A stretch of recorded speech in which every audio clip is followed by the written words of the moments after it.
Say, what the hell is your name anyway?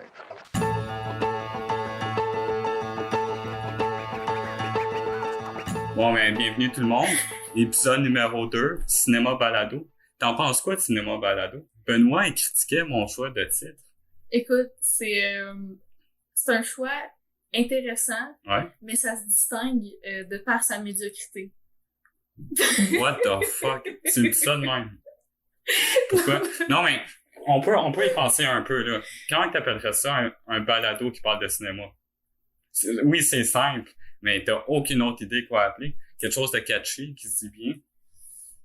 Écoute, tu fais ce que tu veux. Là. Ouais, je fais qu'est-ce que je veux, puis C'est personne m'aide à trouver un bon titre, fait que tout le monde me critique, mais personne d'autre a rien de bon à dire. Hey, je vais t'envoyer des idées, je vais faire un petit brainstorm ce soir, puis je t'envoie des idées. OK, merci. Ben, vous autres aussi, hein. Si vous avez une bonne idée, envoyez-moi ça, c'est important.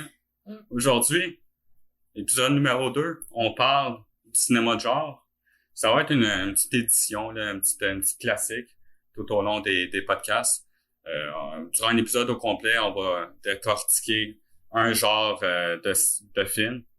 Cette semaine, ça va être la comédie musicale. Bien sûr. Fait qu'on va parler du mouvement, du genre du début jusqu'à l'époque moderne, c'est classique. Mais toi, t'aimes-tu ça, les comédies musicales? Écoute, je te dirais, c'est mon go-to quand j'ai pas vraiment d'idée de ce que je veux écouter, tu comprends-tu? Ouais. Quand j'ai pas une idée précise, je pogne une comédie musicale. Ouais. C'est quand même Je pense un bon, que c'est pour ça que t'es l'invité parfait Ben, pour parler de ça. Parce que tout le monde que je connais déteste les comédies musicales. On juge ça, tu sais, c'est stupide, là, deux personnes qui chantent en plein milieu. Ouais, mais je trouve La que c'est drama. une belle façon de voir la vie, tu comprends-tu? Ouais. Tu sais, au lieu de le dire, tu fais une petite chanson, je trouve que c'est intéressant. OK. Ouais. Mais toi, on va te présenter, hein. Ah oui. On t'a toujours pas présenté. Raphaël Rouillard. Oh!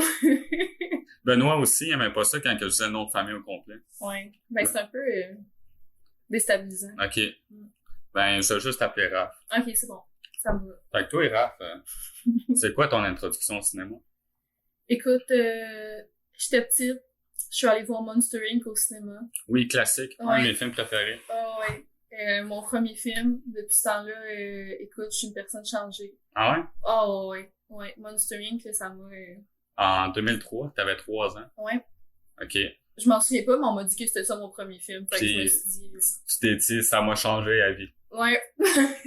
Plus tard, tu t'es dit, ouais, ça m'a vraiment Ouais. changé. Cette journée-là, là, Ah à l'âge de 3 ans, écoute, je suis devenue une nouvelle personne.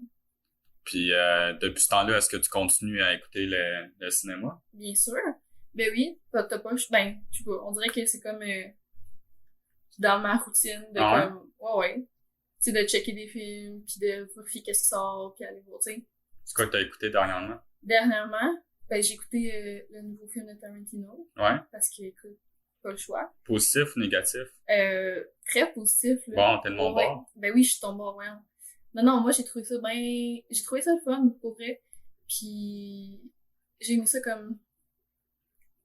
Pas spoiler, mais tu sais, c'était une belle façon de voir les choses. Ben, dans le sens, un événement de la vie qui s'est réellement passé, Oui, puis alterner Mhm. la destinée un peu. Ouais. Non, je trouve que c'est intéressant de faire ça. Tu sais, ça apporte une nouvelle façon. Ouais. Ouais, je trouve que c'est... On en avait parlé dans le podcast, puis Mm. moi, j'avais bien aimé. Benoît, lui, critiquait parce qu'il se passait pas grand-chose. Mais en tout cas, allez écouter l'épisode numéro 1 si vous voulez en entendre davantage, parce qu'aujourd'hui, on parle de comédie musicale. Aujourd'hui, on veut parler de 2 grands classiques. Qu'est-ce qui a un peu marqué ce genre-là? On va parler de Singing in the Rain avec Gene Kelly Yes, sir. et Les Parapluies de Cherbourg, un film, un classique français. Puis c'est ça. En fond, pour toi, comment tu décrirais les comédies musicales? C'est quoi l'essence de la comédie musicale? Ça dépend, parce qu'il y a tellement de styles différents. Tu sais, juste avec les deux qu'on va parler aujourd'hui, là, Les Parapluies puis Singing in the Rain, c'est deux comédies musicales, mais c'est abordé vraiment différemment. Tu sais, il y en a un qui est chanté tout le long, l'autre c'est juste des passages, là. Ouais. Mais essentiellement, il y a pas vraiment d'essence. Ben, oui, là. Il y a une base que Ben, tout le monde chante, là, mais... tu sais, présentement, dans le cinéma d'aujourd'hui, il y a beaucoup de films qui aiment incorporer de la musique, mais qu'on peut pas vraiment considérer de comédie musicale. Comme moi, j'étais vraiment surpris que Whiplash, Ouais. le premier film de Damien Chazelle, c'est du jazz tout le long, mais on peut pas vraiment considérer ça de comédie musicale, c'est un drama, parce que, justement, les personnages quittent pas vraiment l'univers pour chanter. Non, c'est ça. Fait que, je pense que c'est la description la plus basique de comédie musicale. Quitter le cours de l'histoire pour faire de la musique. Yes. Puis tu sais, quand on regarde au début du cinéma, je pense qu'une des premières, c'était un dessin animé, non? Ouais, me semble. Blanche-Neige et les Sarments. Ouais. Que justement, eux autres pouvaient se le permettre parce que c'était un dessin animé, justement. Mais le premier film qui ont réussi, parce que dans le temps, c'était du cinéma sans son. Donc, quand que le son est arrivé, ça a pogné gros. C'est pour ça que Hollywood a pogné une grande époque où que les films à chanson, ça a pogné gros parce que justement, c'était comme les musicals de Broadway, mais à grand écran. Donc, ça plaisait pour la masse. Un peu comme les films de Marvel aujourd'hui. Mais depuis ce temps-là, on dirait que ça comme... C'est pas que le genre est mort, mais ça s'est calmé. On est habitué à ça, puis ça a pas innové encore plus. Non, c'est vrai, il n'y a pas eu vraiment de réinventation du genre. Ouais. C'est plus resté un peu comme ce qu'on est habitué. Il n'y a pas vraiment eu de quelque chose de groundbreaking qui est arrivé. Puis ça a comme remis le genre sur la carte. Là. Ça a resté plus... Mais ça, on va en reparler plus tard dans le podcast. Qu'est-ce qui arrive présentement aujourd'hui avec le genre. Mais présentement, ça tente d'embarquer déjà sur Singing in the Rain? T'as quelque chose à dire qui s'est passé avant l'arrivée de Singing in the Rain? Ah non, c'est bon, on peut embarquer là-dessus. On peut embarquer tout de suite. Fait que toi, t'as écouté ça dernièrement pour la première fois? Ouais, j'ai écouté ça hier. Hier? Ah ouais? Ouais. Okay. Hey, c'est frais, là, dans ma tête. Belle préparation. Moi, je voulais qu'on parle de ce film-là parce que justement, qu'est-ce qui se passe dans le film? Tu sais, ça se passe dans le passé, ça se passe dans 1900, dans les années 30. Un peu la période que je parlais justement des le début du cinéma parlé. Ouais, le début du cinéma parlé, justement quand que c'est arrivé, puis c'était des musicals. Tu sais, Gene Kelly joue un comédien qui bouge beaucoup devant la caméra, un peu à la Chaplin. Là, du jour au lendemain, il faut qu'il chante, il faut qu'il devienne il faut que ça devienne un show. C'est vraiment des films. Ces films-là, c'est des shows, c'est pas les dramas qu'on voit aux Oscars ces temps-ci. C'est vraiment un show. Ouais. Fait que toi, t'en penses quoi du film? Ben moi, j'ai trouvé ça... Je trouve que c'est un super bon film, là, vraiment. Là, c'est un classique aussi, puis c'est pas pour rien. Là. Puis je trouve que aussi pour l'époque, des numéros comme un grand déploiement, comme chorégraphie, chansons, les éclairages, c'était vraiment quelque chose de complètement innovateur un peu à l'époque aussi. Là. Même si ça dépeint quelque chose qui était déjà passé quand le film est sorti, je trouve que les techniques qui sont utilisées dans le film sont quelque chose qui était quand même assez nouvelle à l'époque. Fait que c'est sûr que ça transparaît aussi. Là, En plus, c'est un film des années 50, je pense 58. Puis tu peux écouter ça aujourd'hui, puis le film n'a pas tant vieilli, tu sais, il est en couleur. La technique est bonne, le son est bon, tu sais, c'est surprenant quand même. Ouais, vraiment pour l'époque.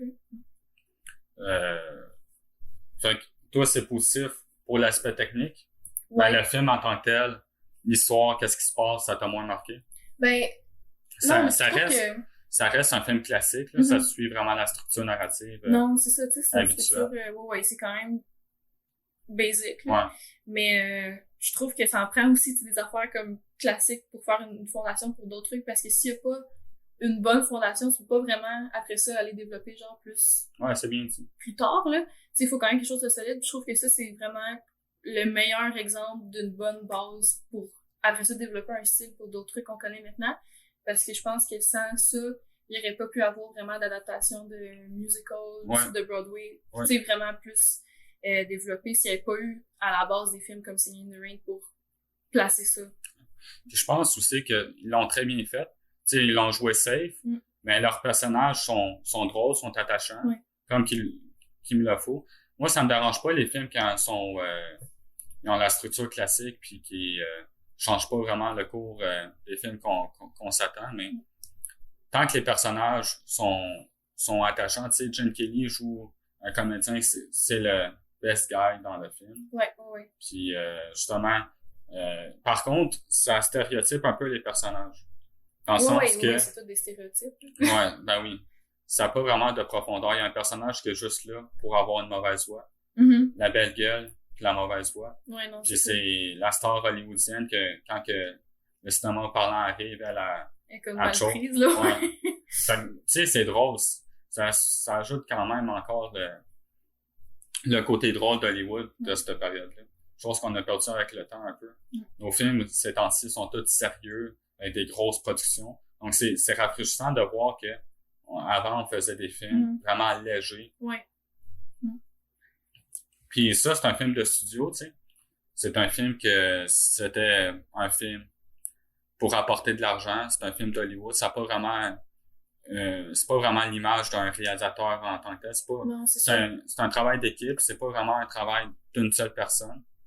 Puis justement, il y a une scène dans le film que je trouve intéressante de faire un parallèle avec ce qui se passe dans la vie. Parce que ce film-là, on peut vraiment faire des parallèles parce que c'est un film de l'industrie. Ces gens-là travaillent pour des studios. Ouais, fait que ça critique aussi ça critique, lui-même. Ouais. Parce qu'à un moment donné, le producteur du studio arrive dans la place puis il dit au réalisateur, arrête ton film, on fait plus ça. Les autres studios commencent à faire des films avec le son où j'investis là-dedans. Donc, le film que tu fais présentement, c'est plus bon. Je veux que tu fasses un film avec du son. Fait que, justement, ça s'est vraiment passé. Puis je trouve que ça fait, encore une fois, comme tu l'as dit, une belle critique de ce qui s'est passé. C'est intéressant aussi de voir parce que c'est sûr que la critique qu'ils font dans le film des productions de l'époque, ça reflète aussi comment ça se passait à cette époque-là, ben à peu près. Là. C'est sûr que c'est romancé puis c'est exagéré un peu, mais ça reflète un peu comment ça se faisait à l'époque. Les films, fait qu'un réalisateur qui arrive, qui décide de couper complètement un film juste parce qu'il y a une nouvelle tendance qui arrive, je trouve que c'est intéressant de voir parce que ça donne aussi un nouvel aspect de comment dans les années 30-50, ben, ça se faisait aussi les films. Là. Fait que je trouve que c'est quand même une belle perspective à voir, même si c'est romancé puis exagéré, je trouve que c'est fun de voir comment ça se passait aussi en arrière de la caméra à cette époque-là. Puis pourquoi que je trouve qu'on considère ça comme un classique, c'est que la structure de ce film-là, on peut le retrouver dans tous les films qui suivent. C'est très simple, mais ça va comme suit. Il y a un événement dramatique, un événement pour avancer l'histoire. Ensuite, il y a une scène où que c'est juste une scène comique. Souvent, le personnage du meilleur ami de Gene Kelly est utilisé parce que lui, c'est pas le personnage principal, c'est juste l'acteur second. Puis il bouge bien avec son corps, fait souvent des plaisanteries. Puis après ça, on a un number. On a justement l'aspect de la comédie musicale qui embarque. On a une musique qui embarque pendant 3 minutes. Toi, comment tu trouves ça? T'aimes-tu ça? Ben, je trouve... Parce qu'on en a eu beaucoup des scènes que c'est juste la musique. Ouais. Mais je trouve que c'est aussi des scènes qui permettent de voir les personnages d'une autre façon un peu. Parce qu'on les voit souvent comme parler et interagir en parlant. Mais là, ça permet de voir justement, puisque c'est tellement fantaisiste de sortir du réel pour faire une chanson, je trouve que ça permet de voir un peu comme la créativité puis vraiment une personnalité un peu plus individuelle de chaque personnage. Tu sais, si tu t'attardes un peu plus à comment chaque personnage bouge puis comment chaque personnage interagit entre eux dans la chanson, je trouve que ça permet de voir quelque chose de différent. Fait que moi, c'est ça surtout que j'aime des comédies musicales parce que ça permet d'apporter un autre aspect que tu vois pas nécessairement d'un personnage quand c'est juste groundé comme dans la réalité. Fait que moi, ça me dérange pas les breaks pour une chanson, vraiment pas. Je trouve que ça permet de voir autre chose de l'histoire puis des personnages qui en font partie. Y a-tu des scènes qui t'ont marqué? Souvent, quand on parle de ce film-là, c'est la scène, justement, avec les parapluies à l'extérieur. Singing in the Rain, il danse sous la pluie. C'est une très belle scène. Moi, c'est la scène qui m'a le plus marqué du film. C'est sûr que la finale aussi est bonne. Moi, c'est calme parce que c'est vraiment pas si important que ça dans le film. Mais moi, ce qui m'a vraiment marqué, c'est comme toute la scène de... comme qu'elle sort du petit gâteau, là. Là, le petit au début? Ouais, au début. Ouais. Je sais pas pourquoi, là, mais moi, ben en fait, tu sais, moi, je fais bien de la danse dans la vie, hein. Fait que là, le petit numéro, moi, ça m'a bien impressionné. C'est quelque chose qu'on n'a pas parlé en introduction, mais toi, t'as fait de la danse toute ta vie. Ouais. Fait que, tu sais, c'est sûr que moi aussi, c'est quelque chose que j'aime des comédies musicales parce que souvent... Ça rejoint tes deux Ouais, passions. c'est vraiment mélangé. Mais c'est sûr que moi, j'ai bien aimé ça. Puis aussi voir la dynamique toute dans cette scène-là de les deux qui se niaisent puis que lui, il remet en face que c'est elle a dit. Je trouve que c'est intéressant comme dynamique. Puis moi, c'est vraiment la scène qui m'a le plus marqué dans le film. C'est quand je pense à ça, oui, les parapluies, puis Singing in the Rain, vraiment la chanson, mais moi, c'est plus ça parce que je trouve que la dynamique dans ce moment-là est intéressante. C'est probablement la scène où il y a une plus grande troupe de danse aussi. Ouais. C'est sûr que ça joue. Les autres, c'est plus des solos. C'est plus les deux acteurs principaux qui dansent ensemble. Mm-hmm. Là, tu sais, c'est un gros number. Tu sais, il y a plusieurs actrices autour du gâteau. Non, c'est ça. C'est vrai. J'aime bien ça. As-tu quelques notes pour le film de Singing in the Rain? En gros, t'as-tu d'autres choses à dire? Écoute, moi, je trouve que c'est un très bon film. Avant de faire le parallèle avec les parapluies. Je trouve que c'est quelque chose qui... Tu sais, c'est sûr que c'est un film qui est fait pour comme charmer un public, là. Ouais. Tu sais, c'est fait pour faire l'argent, puis on en a parlé un peu aussi, mais je trouve que c'est pas trop dans ta face que c'est pour faire de l'argent, là. C'est pas un Transformers ou c'est comme fait un peu... C'est pour plaire à la masse. Non, c'est ça, c'est pour plaire à la masse, mais je trouve qu'il y a quelque chose de... Ouais, continue. Oui. Je trouve que même dans les... Je trouve que même... Tu sais, tu peux regarder chaque personnage puis voir quelque chose de un peu différent par rapport à l'histoire. Fait que même si c'est fait en général pour plaire à la masse, je trouve qu'il y a quelque chose d'un peu... Tu peux t'identifier un peu chaque élément du film. Puis je trouve que c'est ça qui est intéressant. Souvent, je trouve que quand on fait des films pour plaire à la masse, on oublie des thématiques. On oublie d'explorer. Justement, tu sais, l'art est intéressant quand que ça explore un peu, quand que ça veut nous apprendre des trucs. C'est souvent là que je suis allumé, mais mettons Marvel, c'est exactement le même film que les comédies musicales de ces années-là. Mais ils ont remplacé les numbers par du gros... de l'action sale avec des effets spéciaux. Ouais. Mais le fond, c'est la même affaire. C'est un film qui veut divertir, puis qu'il va aller toucher nos cordes sensibles en attaquant des affaires qui nous ressemblent, qu'on peut s'attacher, mais pas nécessairement s'attacher, mais qu'on peut relate, mettons la mort ou des trucs comme ça. Mais ça critique pas vraiment notre société en tant que telle. Non, et mais comment qu'on vit. Ça me dérange pas vraiment parce que c'est pas non plus un film qui prétend être un film sérieux puis qui dénonce quelque chose non plus, là. Tu sais, je trouve pas qu'il y a de mal tant que ça à vouloir faire un film qui plaît à la masse. Puis je trouve que c'est mieux fait que, mettons, un Marvel ou un... Tu sais. Ok, donc toi, tu préfères cette ère-là de cinéma que les films de divertissement qu'on a? Oui. Moi, là, Thanos, là, qui fait ça de même, là, m'impressionne pas, là. Non. C'est à chaque fois, c'est... Bon, ok, tu peux me remettre le même argument en face, mais à chaque fois, c'est le même film. Tu comprends-tu? Ouais, ils finissent c'est tout le ça. temps par gagner. Même quand la moitié est mort, ils regagnent pareil, là. C'est ça. Ils peuvent revenir en arrière parce que le but, c'est tout le temps d'avoir les mêmes personnages pour tout le temps refaire de l'argent. Fait que ça, je trouve que c'est quasiment plus légitime, puis... Ouais, puis aussi, qu'est-ce que j'ai envie de dire, c'est que ces temps-ci, c'est juste des sequels. Ouais, c'est ça, c'est juste des sequels. Singing in the Rain, ça a été un film, that's it. Les gens l'ont vu plusieurs fois, ce film-là. Mais ils n'ont pas fait un film avec ces personnages-là. À la limite, tu sais, John Kelly, il a fait d'autres films que c'était pas le même personnage. Donc, il faisait d'autres histoires avec des personnages semblables, qui se passaient des événements semblables, mais au moins, c'était pas... c'était une histoire un peu nouvelle à chaque fois, c'est ça. Ils vendaient pas le même film en faisant une suite. Ouais, exactement. Donc, est-ce qu'on quitte Hollywood pour aller dans l'autre continent? Oui. En Europe, qu'est-ce qui s'est passé à peu près 15 ans plus tard avec les parapluies de Cherbourg? C'est un film qu'on en parle encore aujourd'hui parce que c'est un film spécial parce qu'ils font juste chanter tous les films. C'est entièrement chanté. Toi, t'en as pensé quoi de cette technique-là? Comédie musicale complètement différente. Ouais. Moi, honnêtement, j'ai moins trippé sur ça. On dirait que je m'attendais vraiment... Tu sais, j'ai pas voulu faire de recherche puis vouloir voir c'est quoi avant, là. Ouais. Fait que je l'ai vraiment juste écouté puis je l'ai écouté comme d'une shot puis je voulais vraiment voir c'est quoi sans... Un peu comme à l'époque quand ils l'ont vu, là. Sans vraiment savoir d'avance qu'est-ce que c'était parce que j'en avais pas nécessairement tant que ça entendu parler avant, là, à part de nom, là. Mais ça m'a comme un peu déstabilisée. Puis on dirait que j'ai moins aimé l'aspect de comme tout le temps chanter.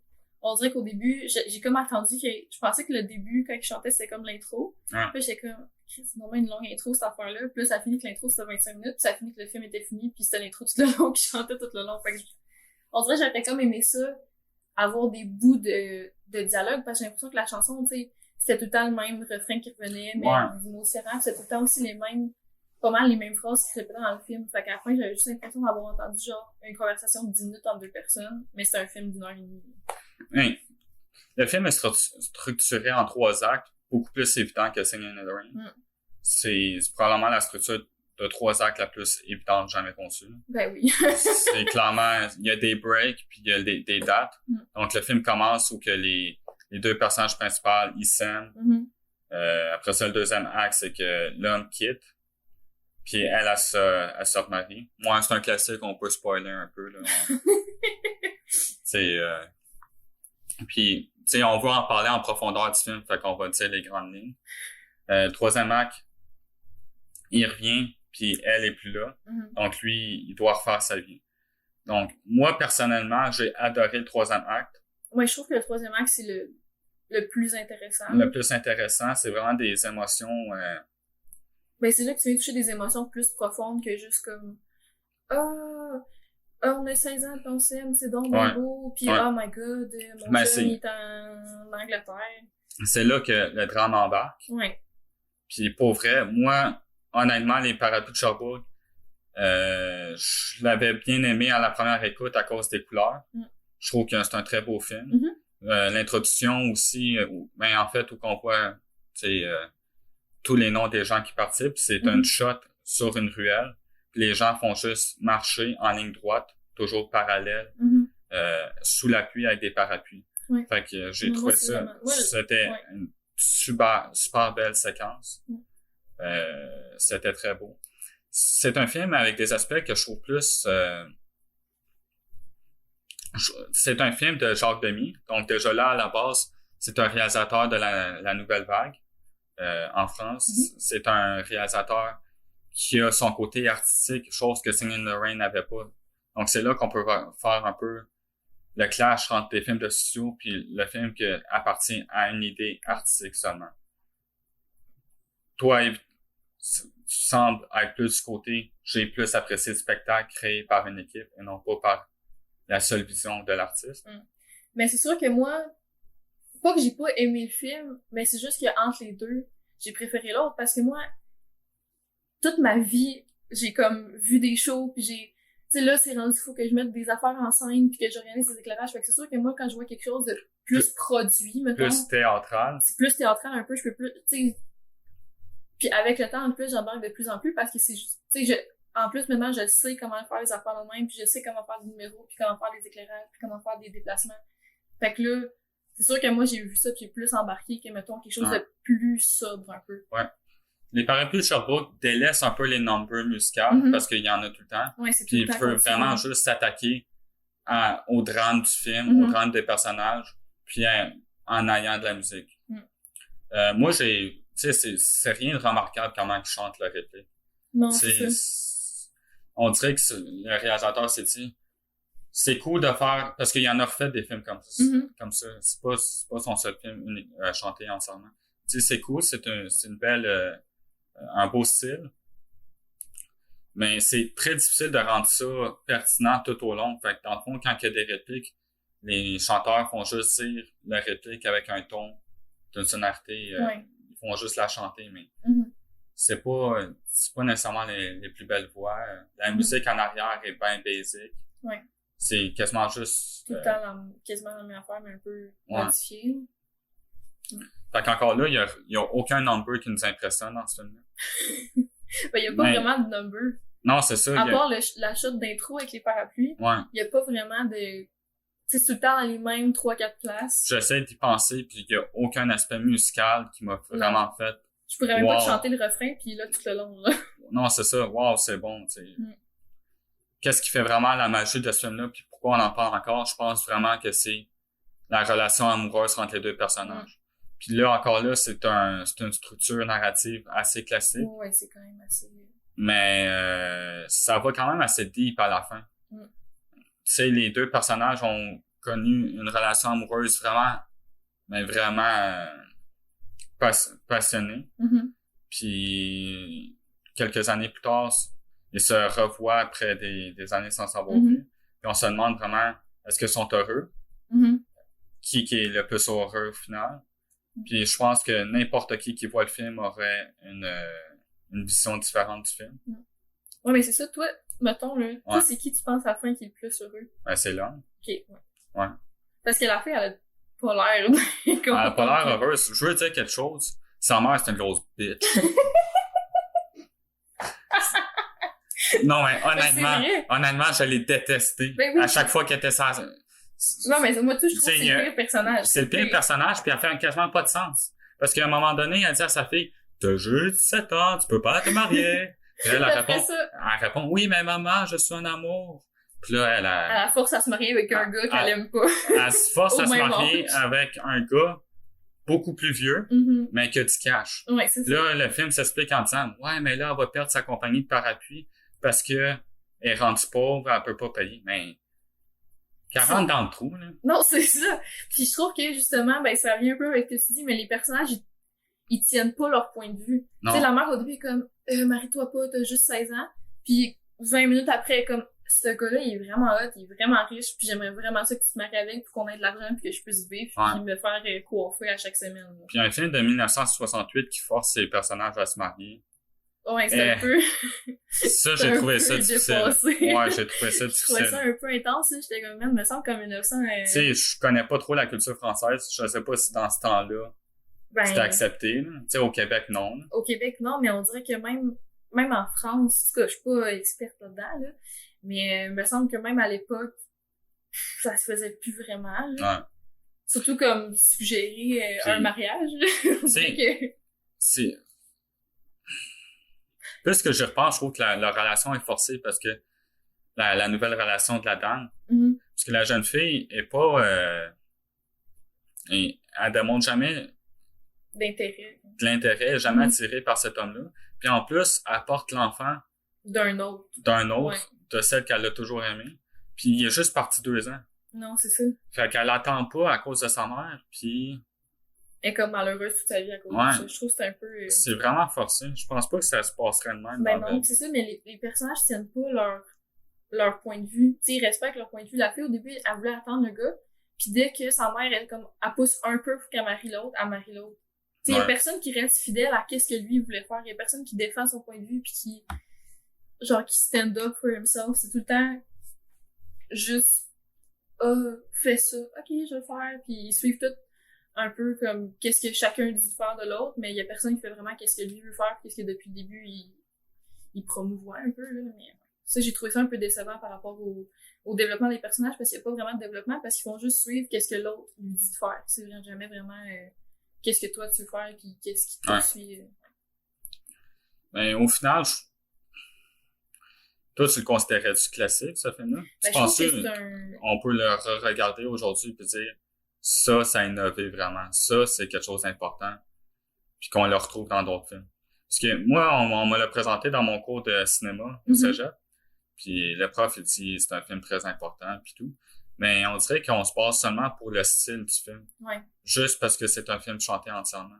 Puis qu'au final, c'est pas si... On n'apprécie pas tant ça au final. Que ça soit, tu sais, comme on disait, il y a aucun chant qui nous a marqué. Non, c'est ça. Puis à la fin du film, on le fait pas comme wow, c'est chanté au complet. Non, c'est ça. On dirait que j'étais comme un peu tannée à la fin. Ouais. J'étais comme, j'aurais bien aimé ça vous entendre parler, mettons. Le film est juste 1h30, puis à la fin, on est comme thank God, c'est fini. Ouais. Moi, c'est vrai ça. Mais ça reste... comme, oh yeah. Ça reste un bon film. Je l'ai écouté 2 fois. Et la première heure est pénible, sa deuxième écoute en allemand. Ouais. Parce que tu détestes la mère, tu détestes tout. Le deuxième acte qui est vraiment basé sur la relation entre la mère et la fille, puis elle qui est dans son mouvement de pensée, est-ce que je reste pour attendre l'homme que j'aime ou je vais me marier pour le cash. Ça, c'est dégueulasse. C'est vraiment dégueulasse. C'est vraiment dégueulasse, effectivement. C'est le premier acte où que ça a un amour passionnel, au moins c'est le fun à regarder. Là. Je pense pas que personne va dire « Ah, c'est cliché. En tout cas. Fait que toi, c'est ça que je voulais dire. Au final, tu considères-tu un film... Trouves-tu que c'est un film important? Ben, je trouve que c'est un classique. Mais je trouve pas que c'est un film important. Ah non, mais tu peux, les deux, c'est, non, tu peux Non, pas c'est dire pas que la- c'est un classique pis que Ça veut... c'est non, la même comment? chose. Regarde, écoute bien ça. C'est un classique Pourquoi? parce que c'est un film qui est... Ah ben non, en fait, t'as raison, man. J'allais te dire Je suis parce tellement que c'est un fort. film important. Je suis tellement fort. Hey, t'as raison. Une chance Ok, que c'est un là. film important, mais c'est pas un classique. Bon, regarde, c'est les deux aussi. C'est vraiment pas clair ton affaire. C'est quoi que tu penses réellement dans ta tête? Non, mais je trouve que c'est un film qui est important dans l'histoire du cinéma, mais c'est pas un film qui est important, mettons, tu sais, je vais pas me dire sur mon lit de mort, hey, une hostie de chance que j'ai écouté Les Parapluies de Cherbourg, man. Sans ça, là, j'aurais pas, tu sais, il m'aurait Ouais. manqué de quoi. Tu comprends ça? Je veux dire, Ouais. c'est important pour l'histoire du cinéma parce que oui, ça a amené quelque chose de différent pour l'époque, mais mettons moi, là, Ouais. j'aurais pu bien vivre ma vie sans voir ça, tu sais. Mais c'est complètement différent aussi parce que Mais non, nous c'est ça, autres, c'est on différent. est habitués aux films hollywoodiens. Mm. Mais je trouve que dans le mouvement de la nouvelle vague, c'est un film qui se prend bien. C'est un très bon film français, puis de leur culture. Donc c'est complètement différent. Nous autres, on est nord-américains. Les films de la nouvelle vague, moi, je les comprends pas tous. Je suis pas capable de les apprécier vraiment. Donc peut-être que ça prendrait un Français pour vraiment nous ramener à là. Vrai qu'il y a un français ici. Puis pour qu'ils nous disent, mais non, t'as pas le droit de dire que c'est pas un classique. C'est un film-là, le film est important. Ça a marqué beaucoup de choses en France. Mm. Encore là, peut-être qu'on s'est mal renseigné puis que Ouais, ça se peut. on est deux gros tatas ça se peut devant un aussi. micro qui dit de la merde. Mm. Fait que t'as envie de parler de quoi, là? On arrête dessus sur les parapluies? On peut arrêter sur les parapluies. Je pense qu'on a pas mal fait le tour du parapluie. Ouais. Fait que là, on a parlé de deux films qui ont marqué le mouvement de la comédie musicale. Mm-hmm. Vite de même, t'en as-tu d'autres que tu trouves qui ont marqué? Qui ont changé des trucs?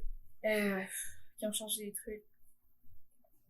Honnêtement, je suis pas assez renseignée sur exactement comédie musicale pour t'en trouver. Mais c'est sûr que je trouve que quand ils ont commencé à faire des adaptations de Broadway, vraiment des films adaptés, des comédies musicales vraiment adaptées à l'écran, je trouve que ça aussi, ça a été comme complètement une nouvelle chose.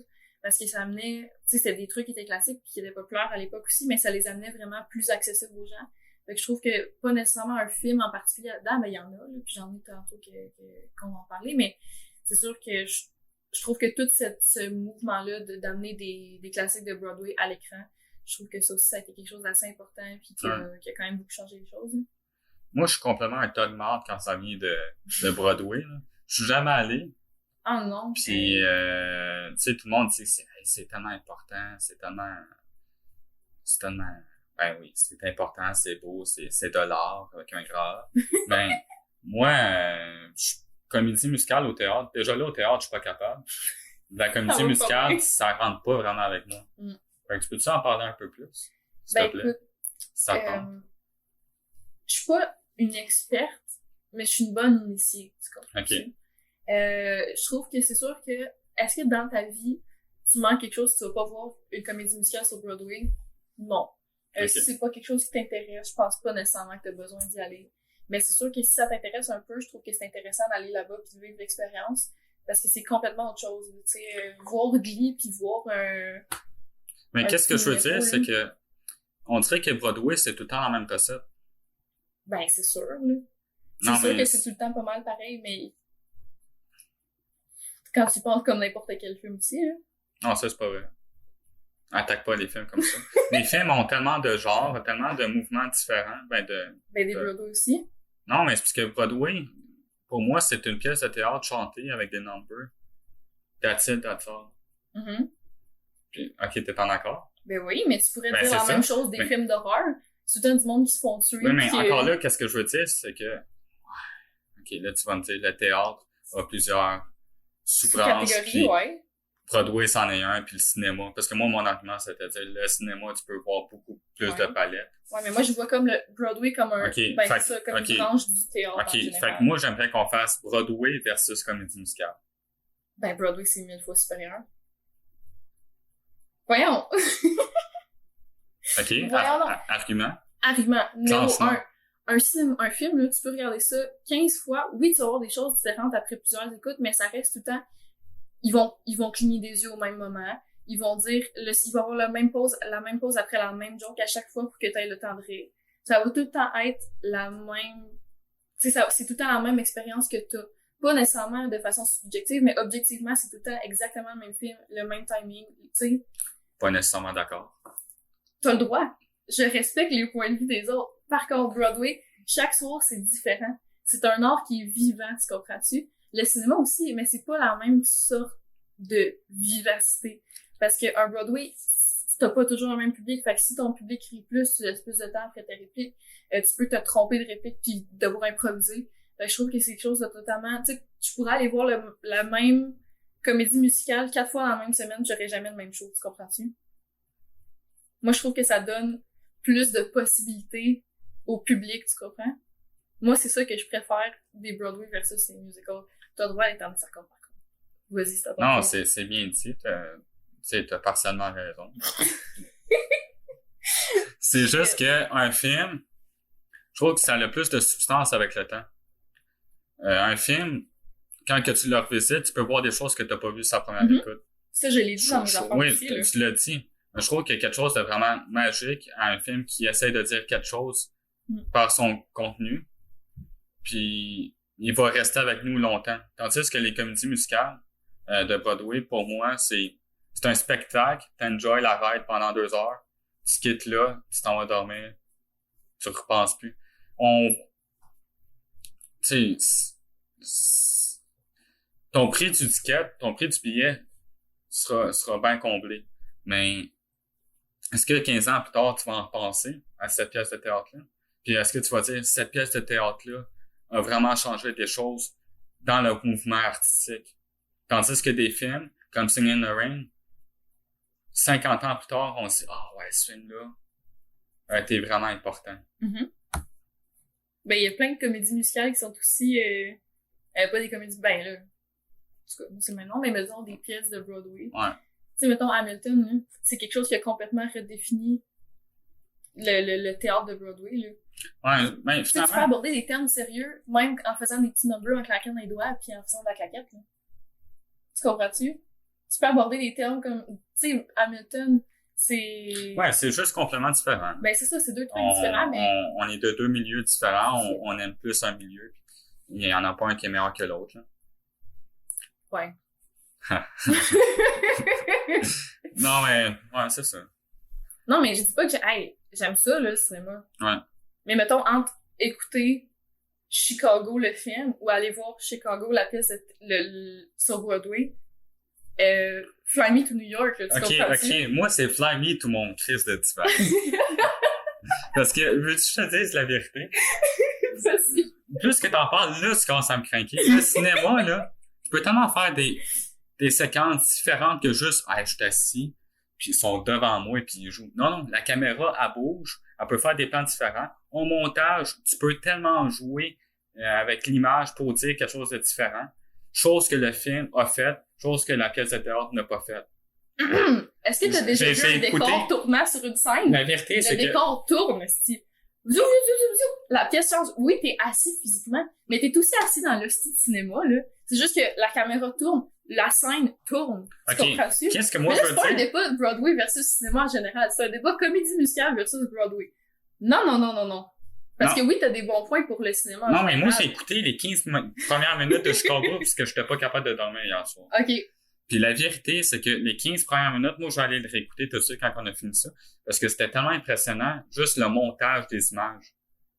C'est, le film commence, on a un close-up sur l'œil d'une actrice, puis après ça, le C de Chicago se développe à partir de cet œil-là, puis après ça, on a l'introduction.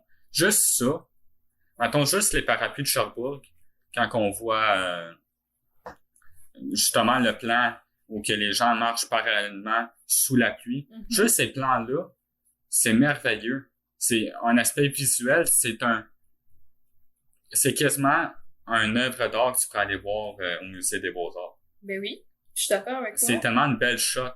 Mm-hmm. Tandis que le théâtre, c'est quelque chose de vivant, c'est quelque chose d'aventoué. Mais, ok, là, parle, s'il te plaît. Non, mais je pense que Qu'est-ce que tu as à dire pour contrer le montage? Ouais. C'est que, pour contrer le montage. Parce que non, mais on parle pas des shots de caméra versus un décor. Tu comprends-tu? Moi, qu'est-ce que je dis, c'est qu'avec le cinéma, tu peux aller plus loin uniquement avec le montage. Oui, c'est sûr, parce que c'est un aspect différent. Ouais. Mais moi, je te parlais de l'expérience en théâtre puis l'expérience d'un film. Tu comprends-tu? Parce que c'est sûr que tu peux faire des trucs avec une caméra que tu peux pas faire sur scène, là. C'est sûr que oui, là. Ouais. Mais puis je suis d'accord avec toi aussi, là. Il y a bien des shots dans des films que, mon Dieu, c'est vraiment impressionnant. Puis même chose pour des trucs sur scène, là. Mais c'est sûr que c'est... Tu sais, faut pas non plus aller dans le... Ouais, mais tu peux faire tel zoom, puis tel plan, puis tel... Ben, c'est parce que moi, je trouve que ces techniques-là apportent beaucoup plus de substance Ben oui, c'est sûr. que le théâtre peut pas faire. Bref. OK, moi, on a une bonne conversation. J'ai totalement raison, t'as totalement tort. Parce qu'on est rendu C'est à un vous autres de puis on décider ira au voir final. J'ai totalement tort. Non, je te j'ai niaise, full là. raison. Mhm. C'est juste que moi, je Non, mais on va connais... aller à New York, là. Ouais, il faudrait que j'aille à New York Ben, c'est pour ça. avoir une opinion, parce que j'ai Ouais. aucune opinion. Je peux pas écouter tes arguments. C'est sûr. Fait que... Parce que, tu sais, moi, j'ai les deux bars, toi, t'as un bar. Fait que c'est sûr que tu vas... Ouais, moi, tu vas mes être en bars, crise quand j'attaque ton bar. Là, moi, t'en mes connais bars juste un du des deux. théâtre, c'est des théâtres de drama qu'on a été obligés d'écouter Ouais, au secondaire. mais c'est de la Puis j'ai cinéma, là, dormi. c'est du théâtre d'été de Ah dame non, de mais cœur, c'était esti. présenté par nos profs comme si c'était la pièce de théâtre. Ouais, mais c'est les pires crises de pièces de théâtre qui existent pas dans l'univers, là. Ouais. Bref. On n'a pas eu de bonne expérience. Ouais, c'est probablement ça. J'ai jamais eu une bonne expérience avec le théâtre. J'étais tout le temps, je ronflais tout le temps. Non, c'est ça l'affaire. Une chose que je veux dire sur les comédies musicales, Ouais. parce que tantôt, on a commencé la conversation à dire, c'est quoi qui a marqué le genre? Eh bien, moi, j'ai envie de parler de Disney. OK. Disney, leur grand classique des années 90, là, le Roi Lion, Aladdin, La Petite Sirène, tout ça, c'est comédie musicale. Mhm. Puis là, en plus, on est chanceux, hein. Ils répètent les mêmes sacrements de films. La même affaire, mais en live action. Mais oui. Fait que ces films-là sont tellement aimés par les gens qu'ils décident de faire exactement le même film. Tu vois-tu tellement que cette comédie musicale-là a été importante pour la masse? Mais tu peux-tu vraiment classifier, mettons, le Roi Lion comme étant une comédie musicale? Toi, quand tu penses à Roi Lion, est-ce que tu penses à film d'animation ou comédie musicale?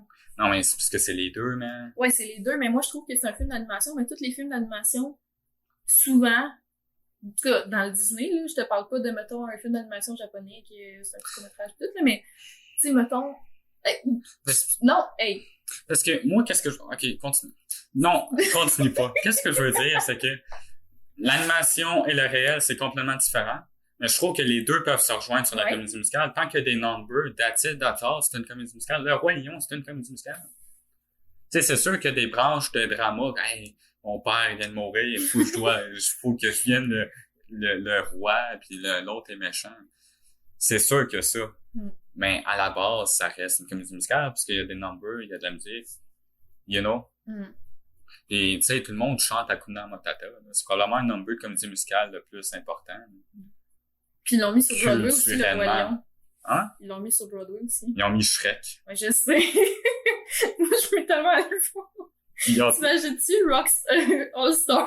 Ouais, c'est... Sur Broadway, ça, c'est mon rêve. J'ai checké des images sur Internet, c'est tellement laid. Ben, c'est sûr que c'est là. Un ogre vrai. Mais c'est sûr que c'est dégueulasse. C'est dégueulasse. Déjà là, à la base que Shrek est là, et il est tellement Il est laid. pas très beau. Ouais. Son petit coat en cuir, c'est pas très beau. Fait que revenons sur Disney. Puis des comédies musicales. Toi, tu considères pas que c'est des comédies musicales, qu'est-ce qu'on fait? Ben, mettons, je trouve que c'est des films d'animation, mais dans des films d'animation de Disney, pas dans tous les films d'animation, je trouve que ça, tu sais, il y a tout le temps des numéros musicaux. Dans tous les films de princesse, dans tous les films de whatever Disney, il y a tout le temps des numéros musicaux. Fait que moi, dans ma tête, c'est pas tant une comédie musicale, c'est juste que les aspects de number d'une comédie musicale, ils font partie des films de Disney. Tu comprends? Fait que moi, un film de Disney, c'est pas nécessairement une comédie musicale dans ma tête, c'est un film d'animation. Mais tous les films de Disney, c'est tout le temps mélangé avec des numbers. Oui, parce qu'ils ont toujours fait le même film. Mais avec des personnages différents. Oui. Mais qu'est-ce que je veux dire, c'est que ces films-là, tu remplaces l'animation par des vraies personnes, puis c'est une comédie musicale. Oui. C'est exactement la même affaire. Ouais. Mais c'est pas ça, parce que c'est un film d'animation. Fait que c'est pas la même affaire. Non, parce que les films d'animation, c'est pas toujours des comédies musicales. C'est juste que Disney a fait son profit, a fait son succès dans les années 90 en faisant des comédies musicales. Tu sais, maintenant, dans leur nouveau film, mettons Wreck-It Ralph ou Big Hero 6, Ces deux films-là, ils ont peut-être un seul number, si je m'en rappelle bien, de musique, parce que c'est leur signature. Mais c'est pas une comédie musicale, parce qu'il y en a pas tant que ça. C'est juste qu'ils se sont dit, on est Disney, il faut qu'on fasse de la comédie, il faut qu'on mette au moins un number. Mais les films de DreamWorks, là, comme Fu Panda, ça chante dessus. Hein? Ça chante dessus comme Fu Panda? Je m'en souviens pas. Je pense que pas. Ouais, c'est ça. Fait que un film d'animation peut être une comédie musicale ou ne pas l'être. C'est pas parce que Disney a tout le temps fait des comédies musicales qu'on va dire « Ah, c'est plus des comédies musicales ». Non. Ils ont tout le temps fait en même affaire. Chose que je déteste. Je suis allé voir Aladdin avec deux de mes chums. Ouais. Ils ont tellement aimé, ils ont tellement trippé. Tu sais, le nouveau Aladdin, là. Ils ont tellement trippé, mais à quel point c'est des caves. Will Smith, le génie. C'est la seule affaire qui est différente du film original. Puis, OK, c'est ça mon argument, c'est ça que je veux dire. Aladdin, en live action, ça chante tout le temps. Mais c'est le même, c'est la même histoire. C'est la même histoire que le film d'animation, mais est-ce que le film en live action est une comédie musicale pour toi? C'est un film de Disney, ça chante, ça a tout le temps des numbers. Pour toi, le film en live action, c'est une comédie musicale. Mais le film d'animation, le film original, que c'est la même structure, ce n'est pas une comédie musicale. Non, je dis pas que c'en est pas, pis t'as raison qu'il y a des numbers pis des affaires. C'est juste que, moi, dans ma tête, quand je pense à un film de Disney, c'est un film de Disney, tu comprends? OK, ouais, fait que oui, il y a des numéros, là. Mais moi, je me dis pas, Chris, je m'envoie en Alain une aussi bonne comédie musicale que je m'en vais voir, tu comprends? OK, je comprends. C'est plus ça, de mon point de vue, parce que t'as toute raison, là, il y a des numéros pis des affaires, mais mettons que je m'en vais voir Frozen 2. Je me dis pas, ah, je suis dû pour une comédie musicale, tabarnak, on va aller voir Frozen 2. Oui. T'as tort! Parce que Frozen, c'est tellement une comédie musicale importante. Toutes les petites filles nous ont gossé pendant 3 ans en chantant la même sacrément de chansons. C'est pas 3 ans, là, ça fait genre 9 ans de ça, là. Ouais, mais là, il y a plus personne qui chante ça, là. LB. Non, c'est pas ça, hein. Ça, c'est John. Ça, c'est John. C'est mon John. Non, c'est quoi? C'est quoi la chanson? Tu vois, c'est pas si marquant, si je me rappelle pas. Ça a été marquant pendant 3 ans. Oh my god. Ben moi, je prends des valises de Frozen au Bentley toutes les semaines, là.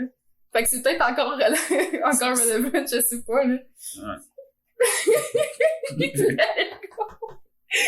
Oh, let it go! OK.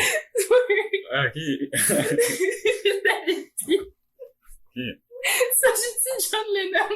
Il dit ça à Frozen. Il y a une tresse blonde. Non, mais hey, j'ai tellement l'air inculte en faisant des podcasts. Ah, c'est vrai. Non, mais c'est drôle, là. Ah, c'est très drôle. Moi, je trouve ça drôle. Ouais. OK. Fait que c'est ça. Tu viens de toucher au micro, là. J'ai pas touché au micro, j'ai touché à la part de table. Qui a fait tout résonner dans le micro. Tu checkeras ça au montage. Bang, bang, bang, à cause de toi. Hey, je suis désolée. Elle est désolée. Fait que... C'est ça. Ouais? Oui. Mettons qu'on parle de Disney, là. Qu'on clore le sujet sur Disney. Oui. Ils ont-tu réussi un bon film pour toi que leur number était bon, c'est un bon film, musicalement parlant, c'est un bon film? Le meilleur film de Disney, pis y a même pas de débat à avoir là-dessus, c'est Beauty and the Beast. Pas le remake. Ferme ta gueule, t'as même pas le droit de parler, man. Non. Ah, c'est parce qu'on a tellement parlé du classique, du mouvement français. Le film, l'original de Jean Cocteau est tellement supérieur que les remakes de Disney, c'est mais tu m'as parlé un film de Disney. Okay, on parle pas du fucking Beauty and the Beast, c'est le premier Chris français, là. Du film de Disney. Le meilleur film de Disney avec les meilleurs numbers, c'est Beauty and the Beast. Viens pas me dire que Be My Guest, là, avec le petit chandelier qui chante, là, c'est pas le meilleur numéro que t'as jamais vu dans un film de Disney. C'est extraordinaire, ok? Puis les petits plumeaux qui font du French cancan, là, y a rien de mieux que ça, ok? Tu comprends-tu? Bref, ça je te dis, c'est quoi qui est mieux que ça? C'est que les chandeliers, c'est des bras humains, puis tu considères que ça, c'est de la magie. Un film en noir et blanc. C'est un film d'animation! C'est un fucking film d'animation! Non, qu'est-ce que je veux dire sur Beauty and the Beast? C'est sûr que les objets vont bouger. C'est ça ce que je veux. Toi puis moi, on était dessinés dans un studio, chum, là. Le micro, il commencerait à danser, puis tu trouverais ça normal. Fait que viens pas me reprocher que je trouve ça hot, c'est un chandelier qui a des mains, puis qui tient quelque chose, c'est tout le temps ça, un film d'animation. C'est tout le temps ça, viens pas dire, ouais, mais Chris, le chandelier, c'est pas réaliste, tu me demandes un film de Disney. Qu'est-ce que je voulais dire, c'est que, moi, les bras du chandelier qui tient, ça, c'est le film de Jean Cocteau. Ben oui. C'est pour ça que moi, je dis que, moi, en ayant vu le classique noir et blanc qui veut tellement dire quelque chose d'important, de profond, plus m'offre un film d'animation qui veut, c'est juste un spectacle. Moi, mais entre les deux, c'est sûr que c'est le film en noir et blanc. Ok, toi tu dis que cette merde-là, parce que moi je considère que c'est une merde. Beauty and the Beast animé de Disney, c'est une grosse merde. Tu considères que ce film-là, c'est le meilleur film d'animation? De Disney? Ouais, de Disney. Ouais, c'est le meilleur film de Disney. Hey, toi, là, c'est le meilleur film de Disney. Il y a même pas de doute là-dessus. Ok, on parlait des personnages. La fille, ok, c'est une fille intelligente, cultivée, qui lit. C'est la seule personne qui a un peu de soupçon d'intelligence dans tout son fucking village, ok? Elle a des bonnes valeurs, elle va sauver son père. Toi, là, est-ce que t'aimerais ça un personnage qui va pas sauver son père? Puis là, on parle pas de l'autre film français, man. On parle de Disney. Fait que même si entre les deux, là, moi, tout, je trouve que celui-là en noir et blanc, il est meilleur que celui de Disney. Mais là, tu m'as dit, c'est lequel le meilleur film de Disney avec les meilleurs numbers? C'est La Belle et la Bête. Tu comprends-tu? Mais pour moi, c'est le meilleur. C'est la première fois qu'il y avait un film de Disney avec un personnage féminin intelligent. Ouais, c'est la première fois qu'il y en avait un. Avant ça, c'était une sitcom qui est dans le bois avec des hosties de reines. Pis elle est genre, oh my god, faut vraiment que je mange une pomme. Pis là, elle mange la pomme pis elle meurt. Ben oui, Chris. Pis après ça, c'est un gars qui va la sauver. Fuck non, man. L'autre, c'est une fille intelligente qui va sauver un gars. Ouais. Elle va sauver son père, tu comprends? Bref. C'est probablement le seul film que Benoît trouverait pas misogyne en tant que... Peut-être pas, peut-être qu'encore là. Ben non, t'as raison. Ouais. Plus que j'y repense, je pense pas que je suis capable de mettre un qui est en haut de ça. À part Lilo et Stitch. Ouais, pour vrai, Lilo et Stitch, c'est un film de Disney, mais il y a pas vraiment de number. Ils ont juste sacré des tonnes d'Elvis Presley en arrière. Mais c'est tellement incroyable, ce film-là. Ouais, mais c'est quand même pas pire, Lilo et Stitch aussi. Stitch, il est tellement...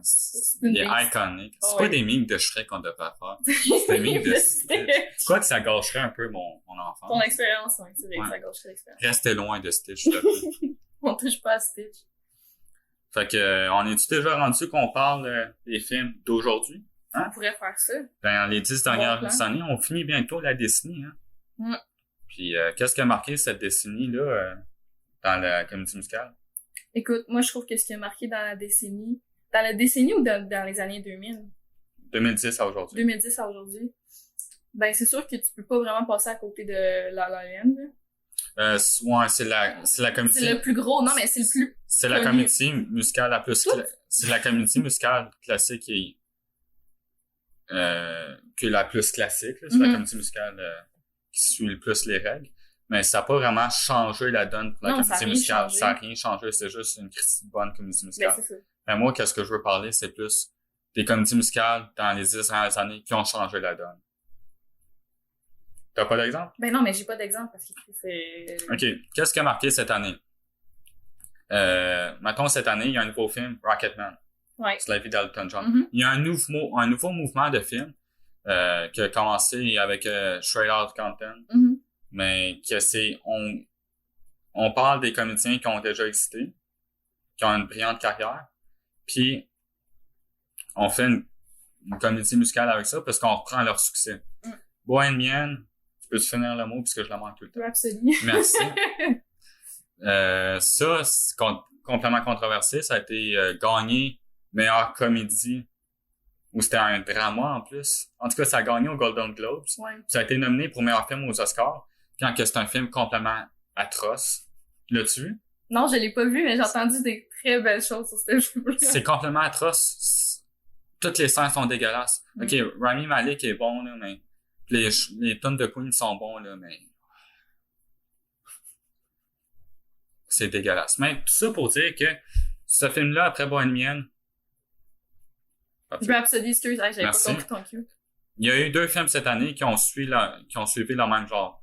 Yesterday, All My Trouble Seems So Far. Ah ouais, le film de merde, t'as-tu écouté? The Beatles, c'est la même recette que Bohemian Rhapsody. Non, c'est pas... Tu vois, j'ai encore manqué le mot. Yesterday qui est sorti il y a pas longtemps. Ah oui, mais... Ah, ça, c'était pourri. Tu l'as-tu vu? Je l'ai vu. C'est le film que j'ai vu dans les genre 5 dernières années. C'était dégueulasse. C'est pas si pire que ça. C'était fucking dégueulasse. On en reparlera, là, mais Rocketman aussi. Rocketman, c'est la... Tu sais, Bryan Singer a commencé le film Bohemian. Rhapsody. Mais il a pas fini parce que c'était un harceleur et qu'il a violé des filles. Ouais. Dans le Me Too Movement. Fait que le réalisateur qui a pris la suite, c'est le même réalisateur qui a fait le film sur Elton John. Le film d'Elton John, Je l'ai vu. Il est très bon. Donc, tu sais, tu l'as-tu vu? Non, je l'ai pas vu, moi. Ben, c'est une très belle comédie musicale parce que tu peux redécouvrir l'artiste, puis les numbers là-dedans. C'est vraiment une belle réalisation différente de comédie musicale. C'est vraiment rafraîchissant. Je te le recommande. Puis à tout et tout. Mais ouais, Yesterday, tu sais, c'est Danny Boy, le réalisateur. Ok, je pensais que tu parlais. Je parle pas de ton père. Je pensais que tu parlais de mon père, je comprenais pas. Non, Danny Boy. Ouais. Danny. Ok. Tu sais, c'est un grand réalisateur. Tu sais, il a fait quand même des bons films. Puis là, il fait tellement... Je pense que qu'est-ce qui a manqué à Yesterday, c'est vraiment juste sa promise, là. Ouais, mais moi, ça fait juste pas de sens. Honnêtement, je trouve que le trailer était meilleur que le film. Parce que le trailer, ça te montre une chose, pis t'es comme, ah ben là, il y en a-tu qui vont se souvenir? Là, ça va te faire comme un problème. Puis là, genre une poursuite de copyright. Tu sais, moi, je pensais que ça allait être de quoi comme d'intéressant. Mais non. J'ai-tu le droit de le spoiler? C'est tellement pourri, de toute façon. Je vais le spoiler pareil, je m'en calisse. Fait que là, c'est un film, ok? À un moment donné, le gars, il se réveille. Non, il se fait frapper par un autobus. Puis là, toute la planète, en même temps, il n'y a pas d'électricité. C'est jamais expliqué en passant qu'est-ce qui s'est passé, là. Juste, il n'y a pas d'électricité, puis tu sais, c'est jamais expliqué, là. Fait que là, il se réveille, puis là, il chante une tune en à ses amis. Il chante Yesterday, le nom du film, en fait. Puis là, ils sont comme, wow, on veut tout le monde braille, quelle bonne chanson. Personne s'en souvient. Fast forward, il y a 2 autres caves qui s'en souviennent des Beatles, ok? Puis là, eux autres sont même pas fâchés. Ils sont même pas comme, au début, tu penses qu'ils sont fâchés. Puis là, ils arrivent, ils sont comme, ah, merci de nous faire redécouvrir ça. Puis ils disent rien. Le seul bout que je trouve qui était intéressant dans cette histoire-là. Lily James. Ouais, mais Lily James, c'est une autre histoire, là. Moi, j'ai trouvé le bout avec, John Lennon. Moi, j'ai trouvé que ça, c'était intéressant. Par rapport au storyline qu'ils ont choisi que personne s'en souvient pis que les Beatles... Ben, c'est pas que personne s'en souvient, en fait, c'est qu'ils ont jamais existé. Right? Ouais. Ils ont jamais existé. Fait que moi, je trouve que c'est intéressant de voir s'ils avaient jamais existé, tu sais, qu'est-ce qui serait devenu. C'est ça, le seul bout que j'ai trouvé intéressant qui a été utilisé par rapport à la storyline, mais sinon, c'était de là, c'est une merde, là. C'est juste comme, il veut faire, tu sais, il dit qu'il veut pas faire de l'argent, mais il fait de l'argent, puis il y a des amis riches et célèbres, pis genre, ouais, j'aime pas ça être riche et célèbre, mais finalement, il est bien content, là. Tu comprends? Ouais, je sais pas pourquoi j'ai pas été favorable au film. Pour moi, c'était genre un 5 sur 10. Mais je comprends pas pourquoi j'ai été tant généreux avec ce film-là. Parce que plus qu'on en parle, plus que c'est dégueulasse. Parce que c'est dégueulasse. Ouais. Mais on va lui laisser une chance en arrêtant d'en parler, puisqu'il mérite pas ça. Effectivement. Il faut qu'on l'oublie au plus vite, ce film. C'est vrai. Ben justement, sinon, comme s'il avait jamais existé, mon chum. Ouais. Deux séries de comédies musicales qui ont quand même marqué ces dernières années. High School Musical. Ouais. Ça, c'est Disney aussi. Ouais, c'est Disney. Donc, c'est leur comédie musicale. Notre génération est rendue là-dessus. Puis, la nouvelle génération, c'est génération en dessous de nous, puisqu'ils sont inférieurs mentalement. Pitch Perfect. Ah, ça, c'est fucking pourri aussi, là. Ça, ouais, mais est-ce que si on serait des petites filles pis des petits gars de 5 ans, on serait, ça, c'est bon. Non, c'est vraiment vrai. Moi, j'ai jamais donné la chance à ce film-là. Pour vrai? Donne-y même pas une chance, okay. Ça le mérite pas, là. Ouais, mais Anna Kendrick, non. C'est comme ton argument de Lily James, là. Ok, on va parler de Lily James, celle qui est dans la tête d'affiche de 2 grosses comédies musicales dans les 2 dernières années. Mamma Mia, Here We Go Again, puis Yesterday. Cette fille-là, elle torche. Ouais, mais elle torche des culs. Elle torche des culs par sa prestance dans des films musicaux. Surtout, tu sais, sa prestance, pas parce qu'elle a une belle gueule, un beau body, non. Elle est vraiment bonne avec la musique. Ouais. En commençant, on l'a découvert avec Baby Driver. Baby Driver, c'est pas une comédie musicale, c'est un de mes films préférés. Je veux qu'on en parle aussi de ces films-là. Des films qui incorporent la musique. La musique est dans le film, c'est des musiques connues. C'est pas des créations, c'est des classiques. Puis tu fais un film avec ça. C'était ça la magie de Baby Driver, mais dans le film, Lily James est très bonne à dealer avec justement jouer avec la musique. C'est pour ça que sa carrière, ses gros hits, c'est tous des films musicaux. Mais je veux qu'on en parle justement des films, parce que il y a plusieurs films que c'est pas des comédies musicales, mais tu repenses à ce film-là uniquement par sa musique. C'est quelque chose qu'on peut pas considérer de comédie musicale, mais je trouve qu'il aide le genre comme Baby Driver ou début des années 90, Dazed and Confused. L'as-tu écouté, ce film-là? C'est juste des classiques de rock. De Aerosmith avec... hey, non, j'ai-tu oublié? Sweet Dreams. Hey, ça, c'est merveilleux. C'est merveilleux. As-tu quelque chose à dire là-dessus? Sur des films que tu peux... J'utilise la musique, mais c'est pas une comédie musicale. Ouais. Y en a-tu qui t'ont marqué? Qui m'ont marqué. Mais moi, je trouve que quelqu'un qui utilise toujours bien la musique, c'est Tarantino. Moi, c'est des films que je retiens beaucoup la musique, c'est souvent des films de Tarantino. Oui, mais il y en a pas genre à toutes les deux scènes. Non, il y en a pas à toutes les deux scènes, mais c'est tellement bien incorporé, oui, ça mais fit. C'est au final, oui, c'est une belle incorporation. Mais moi, qu'est-ce que je veux dire, c'est des films que tu repenses quasiment uniquement par la musique. La musique a tellement été bonne que t'es comme... La grande force de ce film-là, c'est comment que ça l'a dealé avec le film. Parce que Tarantino, c'est les dialogues. Mais Baby Driver, qu'est-ce qui a fait la magie de ce film-là? C'est le editing puis la musique. Mais à part... Ben, Baby Driver, je l'ai écouté, mais tu sais, quand il est sorti, je m'en souviens plus vraiment tout court. Ben, je me souviens un peu, mais tu sais, pas à 100%. Je prépare un débat sur l'utilisation de la musique dans ce film-là. Mais honnêtement, récemment... Je sais pas, je trouve que dans l'utilisation des soundtracks récemment, ça a pas été super. Ça dépend quel film, là. Tu sais, il y en a des super bons. On pourrait en parler avec Nico personnellement. Mais c'est sûr que ça dépend, là. Récemment, il y a pas vraiment de films qui m'ont marqué de par la trame sonore, là. La trame sonore, c'est quelque chose de complètement différent, puisque c'est des compositeurs qui l'ont fait, des films comme Interstellar, Arrival. Rajouter, mettons, une chanson dans le film. Un grand succès que tu mets dans ton film. Ouais. Dazed and Confused et Baby Driver, c'est deux films qui me viennent en tête. Ça se peut. Il y en a un que j'ai pas vu, puis il y en a un qui m'en souviens plus. As-tu vu A Star is Born? Non.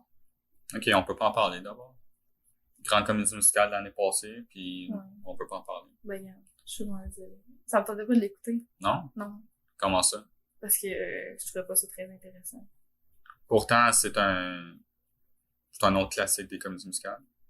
Avec notre chum Bradley, réalisateur pour la première fois, qui joue dans son propre film, qui chante pour la première fois. Avec Lady Gaga, sont-ils un couple ou ils sont pas? Les revues en potin sont... Ils capotent. Ils capotent. Ils font tellement d'argent avec ça. Ben, je te le conseille. Ben non, mais j'aimerais ça l'écouter un jour, mais c'est juste que je trouvais ça trop commercial, tu comprends-tu? Ouais, c'est très commercial. Tu sais, on dirait comme Bradley Cooper pis Lady Gaga, tu pousses pour avoir ton cash, tu comprends-tu? Moi, je trouvais que c'était comme trop commercial, ça me tentait pas de l'écouter dans son prime quand il est sorti, là. Je me suis dit, quand plus personne va en parler, je vais avoir la 5 pips, je vais pouvoir l'écouter tout seul chez nous, tu comprends-tu? Ouais, ça serait peut-être le moment. Là. Ouais, mais c'est sûr, là. Fais ça cette semaine. Ouais, je vais essayer, je vais faire mon possible. Puis on va s'en reparler. On est-tu rendu au moment qu'on fait un top 5? Top 5 de la semaine? De la semaine? La semaine passée, on a fait notre top de Tarantino. Ok. Je pensais que tu voulais que je te fasse un top 5 des comédies musicales cette semaine. Je vais te parler de ça pendant que tu sors ta liste. Là. On a fait une petite liste de Tarantino. T'es-tu d'accord avec ça? Du worst to best. Ouais, mais là, je m'en souviens plus. Je t'en ai dit une, il y a un petit bout, puis là, je m'en souviens plus. Ok. Ben, je pense qu'on a... mon top 3, mettons? Non, je pense qu'on a trouvé la bonne recette que tout le monde sera d'accord avec. Vas-y. Volume 2. Ok. Death Proof. Parce qu'il est très misogyne, selon Benoît. Once Upon a Time in Hollywood. Moi, je le placerais plus haut. Ouais, moi, tout, je le placerais plus haut. Mais Benoît, il trouve que c'est du caca. Kill Bill. Ouais. Je suis pas d'accord avec ça. Hateful Eight. Ouais, ça pourrait aller plus haut.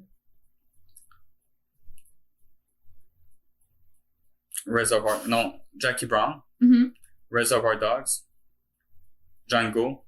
Pulp Fiction. Inglourious Basterds. Ça a du bon sens, hein? C'est pas super.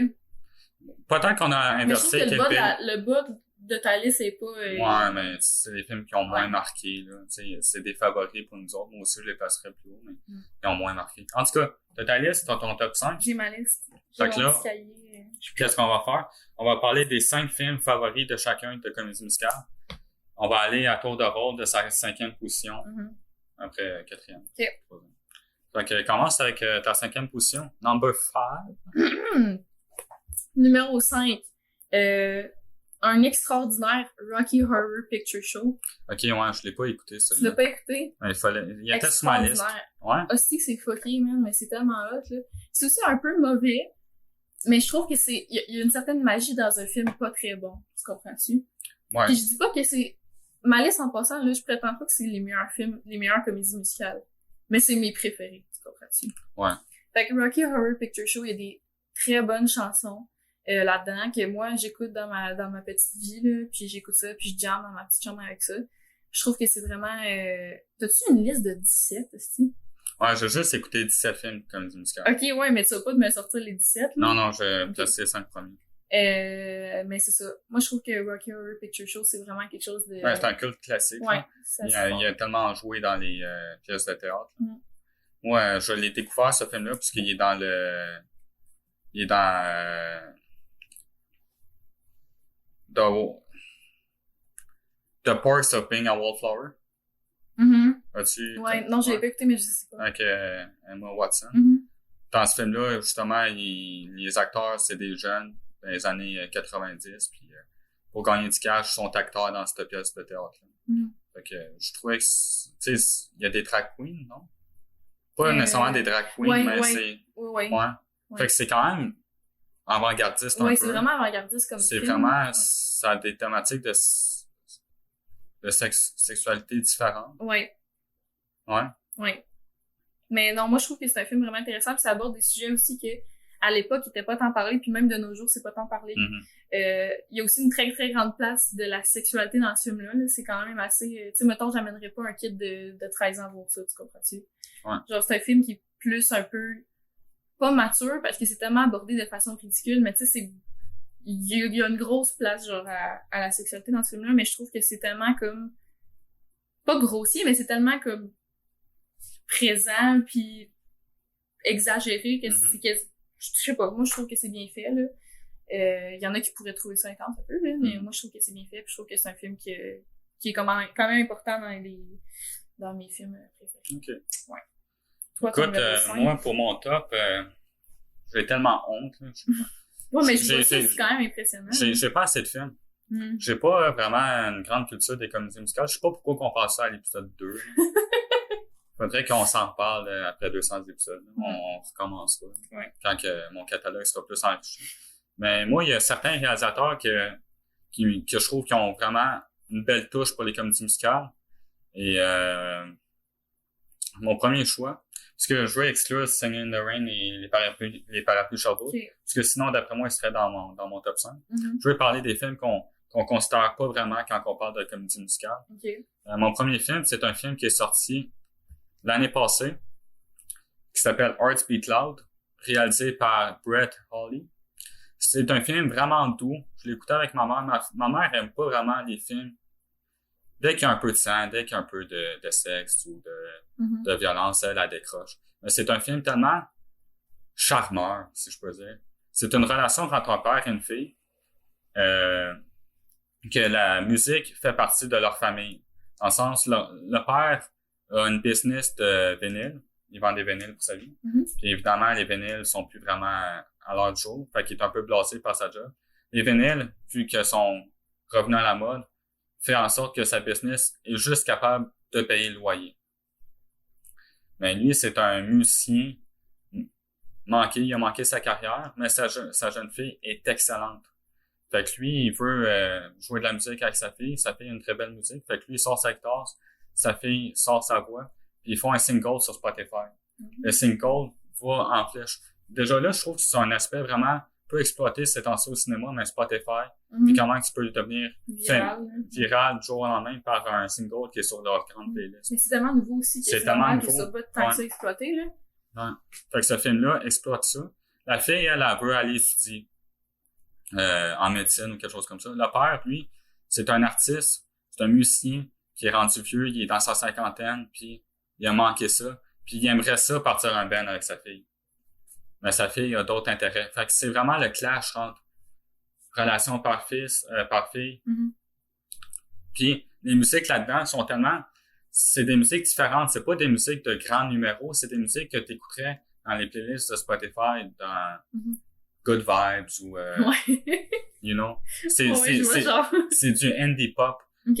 Moi, tu sais, ils ont 3 singles vraiment qui ont marqué ce film-là. Puis ces singles-là, je les réécoute encore parfois parce que je trouve que ces tunes-là, tu pourrais les retrouver dans les playlists de Spotify véritablement. Fait que je trouve que c'est une excellente comédie musicale. Je vais prendre ça en note. Douce. Tout le monde peut écouter ça, puis tu passes un bon temps. Super. 4e position, t'es rendu où, toi? Moi, ma 4e position, j'ai mis La La Land. Okay. Là, t'es vraiment fâché parce que je l'ai mis plus bas que toi. Ouais. C'est ça. Moi, je l'ai mis en 4e position parce que je trouve que c'est une histoire intéressante. Il y a un certain drame, mais c'est quand même une histoire pas cliché, là, mais qui a déjà été vue, puis qui a déjà été vue non seulement dans les comédies musicales, mais dans des drames, dans des whatever, là, tu comprends? Ça, c'est quelque chose d'assez... On va en reparler quand que les deux ont sorti des dans mon rêves. top 5. Là, ils sont séparés parce qu'ils ont des rêves différents. Non, hein, continue à Tu parler. sais, je trouve que... Ben non, mais c'est un super bon film, là, tu comprends? C'est un de mes films que j'aime beaucoup réécouter, mais je trouve que c'est pas nécessairement dans les comédies musicales, c'est pas la meilleure comédie musicale. Ok, c'est ta titre. Je vois la fureur dans tes yeux. Non, mais c'est pas une... C'est parce que moi, j'ai hâte d'en parler, puisque moi, il va sortir plus haut. Là. Ouais, je sais que j'ai des arguments pour te défoncer solide. Ben, tu veux-tu me défoncer tout de suite? Non, parce que j'aimerais ça, il est vas-y. plus haut. Moi, je vais parler de ma 4e position. Ok, ben, on se battra plus tard, là. Quand que Moi, je suis prête. tantôt, quand que je sors ce film-là tout de suite, est-ce qu'il est véritablement en 4e position? Ouais, vas-y. Non. Tantôt, on parlait de Disney. Mm-hmm. Moi, j'en ai un. Ah, yo, si tu mets ça, je te jure. Moi, je le vois, là. Je vois sa liste. Si tu mets ça, je te... Vas-y, continue. Moi, je suis pas un fan de Disney. Mm-hmm. Mais ils ont acheté un studio d'animation qui torche. C'est le meilleur studio d'animation. Pixar. Non, mais c'est vrai que c'est le meilleur, là. C'est le meilleur. Oh, oui. Pendant tous leurs Monster films, Monster Inc., Toy Story, ben, ils en ont sorti un nouveau. Ces temps-ci, leurs 2 derniers films, Incredibles 2, puis Toy Story 4, c'est des films, c'est des remakes, mais pas des remakes, c'est des sequels. Puis encore là, c'est qu'est-ce qui vend bien à Hollywood. Fait que je suis un peu déçu de Pixar, ils ont pas fait de film original. Mais avant ça, ils ont fait un film fucking original, c'est Coco. Mm-hmm. Coco, tu sais, aussi, c'est rare les films américains qui veulent plaire au grand public, qui va prendre entièrement sous épaule une autre culture que celle américaine. Puis ce film-là, c'est latino. Ça parle d'une fête latino de la mort qu'on parle très rarement. À base, l'animation est sublime. Mm-hmm. Mais qu'est-ce que je veux vraiment parler? C'est la musique derrière ce film-là. Les personnages sont pas très bons. La structure narrative est pas très bonne. Dans le sens, il y a un méchant dans ce film-là, puis tu le vois venir avant. Mais moi, je l'ai réécouté 3 fois. La première fois, j'étais déçu, à cause justement de la structure narrative. Mm-hmm. Mais c'est tellement une belle ride, ce film-là. Parce que la musique, puis le côté justement de notre culture, jumelé avec la belle animation, fait en sorte que c'est une très belle comédie musicale. La soundtrack derrière ce film-là est très bonne parce qu'ils ont utilisé des musiciens latinos en chantant en anglais. Fait que c'est sûr qu'il n'y a pas le clash de la traduction. C'est sûr que c'est en anglais. Fait que c'est bien pour la masse. Mm-hmm. Mais juste avoir de la guitare latino. Moi, je suis un très grand fan de jazz latino. Mm-hmm. Mais ce film-là, c'est plus le rock latino, tu sais, le chant à la voix. Toi, t'aimes pas Coco? Non, c'est pas que j'aime pas Coco, pis t'as raison, c'est un film qui est animé vraiment, c'est vraiment superbe à regarder, là. Mais, mettons pour la... Mais toi, t'as mis des films qui sont pas nécessairement classés comme étant des comédies musicales. Right? Tu l'as dit au début. C'est pas parce que ça n'a pas de number. Non, je sais. Ça a quand même des numbers. C'est juste que Coco, si c'est des personnes en live action, c'est une comédie musicale. Donc, pour moi, c'est une comédie musicale. On a déjà eu ce débat-là. Pour moi, c'est des comédies musicales. J'espère que pour vous autres, c'est des comédies musicales. C'est juste que moi, qu'est-ce que je dis, c'est que je trouve que Disney ont tellement fait beaucoup de films avec, justement, de la musique, de la comédie, mais il y en avait aucun qui s'est démarqué juste en 2017 avec Coco. Coco démarque de 20 ans de films animés de comédie musicale parce que justement ça prend une autre culture sur ses épaules puis la musique est différente. C'est pas une princesse qui chante sur son amour, C'est un petit gars qui chante sur ses ambitions de devenir chanteur. C'est un petit gars qui chante sur ses rêves. Donc, pour moi, c'est complètement différent. C'est vraiment rafraîchissant. Mm-hmm. Non, mais c'est un super bon film, puis t'as des bons arguments aussi, mais c'est juste que je l'aurais pas mis dans ma liste, mais c'est un bon film, là, tu comprends? Ouais, probablement qu'il est sur ma liste parce que, justement, je suis un inculte. Il est rendu là à cause qu'il y avait d'autres films que j'ai pas vus. Quand que je vais avoir écouté Chicago, quand je vais avoir écouté Rocky Horror, peut-être que ça va descendre, on ne sait pas. Number 3. Position numéro 3, j'ai mis Chicago, parce que Chicago, ouais. c'est un film absolument extraordinaire. Iconique, je dirais même. Juste Cell Block Tango, là. Ouais. Viens pas me dire qu'il y a un meilleur numéro musical qui existe là-dedans. Là. Je vais pas te dire ça parce que je l'ai pas vu, puis je veux pas que tu me spoil parce que je vais l'écouter bientôt. Fait que... Non, mais Cell Block Tango, tu peux l'écouter sur Spotify, ça te spoil pas le musical, là, tu comprends? OK. C'est des femmes quand même en folle qui ont tué leur mari, genre, parce qu'ils mangeaient de la gomme, tu comprends? Mais c'est tellement, genre... Je sais pas, c'est comme... c'est spécial, pis c'est vraiment... Je trouve que c'est un film vraiment, vraiment super en termes de comédie musicale. Là. Moi, c'est un de mes préférés, vraiment. Là. Puis je trouve aussi que toute l'histoire est intéressante aussi. Bref, c'est un de mes favoris. Donc, position numéro 3 pour toi. C'est bien, c'est bien. Écoute, moi, j'avais mis Whiplash dans ma liste, fait que je suis un peu désorienté, parce que je peux pas le sortir, Whiplash. Parce que c'est pas véritablement... c'est un drame. J'avais mis aussi Singing in the Rain, mais je veux pas le sortir. Okay. Donc, qu'est-ce que je vais sortir? Eh bien, c'est Rocketman. Okay. Rocketman, pour moi, c'est une très belle réalisation. Puis c'est le meilleur film qui nous permet de redécouvrir un artiste. La musique d'Elton John est superbe là-dedans, surtout qui est chantée par l'acteur. Fait que pour moi, c'est très beau. J'ai pas grand-chose de plus à dire. C'est un film très divertissant. Elton John, merci. That's all. Aussi, ça a une très belle drama, tu sais. Elton John a dit, vous pouvez faire un film sur moi, mais cachez pas mon côté sombre. Cachez pas mon homosexualité, puis cachez pas ma consommation excessive. Fait que ça fait une très belle drama. Puis ça fait aussi une petite critique que plusieurs artistes vivent, mais en fait, je pense que toute l'industrie musicale vit. Je suis un showman, j'ai beaucoup d'argent, les studios m'enculent parce qu'ils font de l'argent sur mon dos. Puis en plus, je dois faire des spectacles à toutes les semaines, puis ça détruit ma forme physique. Fait que pour oublier mes problèmes, puis pour performer, je consomme. Puis ça arrive beaucoup trop souvent dans les industries. Puis ce film-là va tellement deep, va tellement profond dans cette problématique-là, que c'est un des meilleurs films qui parle de cette problématique-là, justement. On en parle beaucoup en musique de ça ces derniers temps, mais au cinéma, c'est un des meilleurs films avec cette thématique. Deuxième position. Ouais, moi en deuxième position, j'ai mis Singing in the Rain parce que moi, j'ai peut-être d'en parler. OK. J'en avais parlé. Je pense pas que j'aurais rajouté grand-chose. On en a parlé tantôt. Je trouve que c'est un film innovateur pour l'époque. Je trouve qu'en termes de divertissement, puis si tu veux un bon show, c'est vraiment quelque chose d'intéressant à regarder. Puis c'est ça. C'est mon numéro 2. Ah ouais? Ouais. That's it, that's all. Tantôt, moi, j'ai parlé qu'il y a des réalisateurs qui font juste des comédies musicales. Moi, je trouve que l'enfant spirituel de Jacques Demy, il s'appelle John Carney. C'est un Irlandais qui a fait des films. Ces films, c'est pas des comédies musicales juste chantées, mais ces films touchent toujours à un mouvement musical. Puis il fait un film de drama entièrement sur ce mouvement-là. Comme là, lui, il avait fait un film à Hollywood qui s'appelait Begin Again avec Mark Ruffalo. Ouais, ça, j'avais vu. Puis Kate ou quelque chose comme ça. Ouais. Je trouve que ça parle très bien du mouvement indie à la guitare puis à la voix. C'est un très beau film. Mais il a sorti un film en 2016. Il est retourné en Irlande. Il a produit un film en Irlande, de son coin de pays. C'est juste trop beau. C'est un groupe de jeunes étudiants au secondaire qui, eux autres, c'est dans les années 80, donc ils trippent sur Duran Duran et compagnie. Donc, c'est de la musique, beaucoup avec les synthétiseurs, avec la grosse voix. Puis, qu'est-ce que je peux dire? Les décors sont sublimes sur l'Irlande. Mais c'est vraiment la magie d'un groupe d'enfants qui sont dans un milieu scolaire oppressif. Les gens n'acceptent pas vraiment les artistes. Puis, tu sais, dans ce temps-là, ces artistes-là, comme David Bowie et tout, ça se maquille. Fait que les enfants vont à l'école, ils se maquillent, ils veulent être comme leur idole, ils veulent être des artistes, puis s'ils se font accueillir, ils se font battre pour être ça.